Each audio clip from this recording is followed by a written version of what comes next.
Hello, हा कसं काय? आज उपवास आहे ना ग, जास्त काही खाल्लं नाही.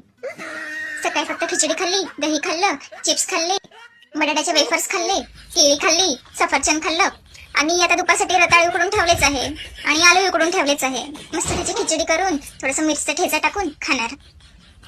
आणि रताळे पण आहेच, मस्त त्यात दूध टाकून थोडेसे ड्रायफ्रुट्स टाकून खाणार. आणि फळं खाणार, द्राक्ष खाणार, मोसंबी खाणार. उपवास आहे ना ग, जास्त जात नाही काही. आणि यांना सांगितलंय संध्याकाळी बर्फी चिक्की बाहेरूनच आणा बेटा. उपवास आहे ना ग, जास्त काही जात नाही. संध्याकाळी नाश्ता करायची सवय आहे ग, आता उपवासामुळे काही खाता पण येत नाही, म्हणून यांना म्हटलं बाहेरूनच जरा घेऊन या. जास्त काम पण होत नाही ग, उपवास आहे ना. आता संध्याकाळी तांब्याभर दूध पिणार, ड्रायफ्रुट्स खाणार, काजू बदाम वगैरे खाणार थोडेसे. आणि उपवासाचे बिस्किट भेटले राहायचे तर ते थोडे खाणार. आणि थोडेसे चाय वगैरे पिन म्हणते. उपवास आहे ना ग, जास्त काही जात नाही. आणि मी रात्रीचा उपवास नसं सोडत ग, दुसऱ्या दिवशी उपवास सोडत असते ग, त्यामुळे आता रात्रीचं थोडं हलकं फुलकंच खावं म्हटलं.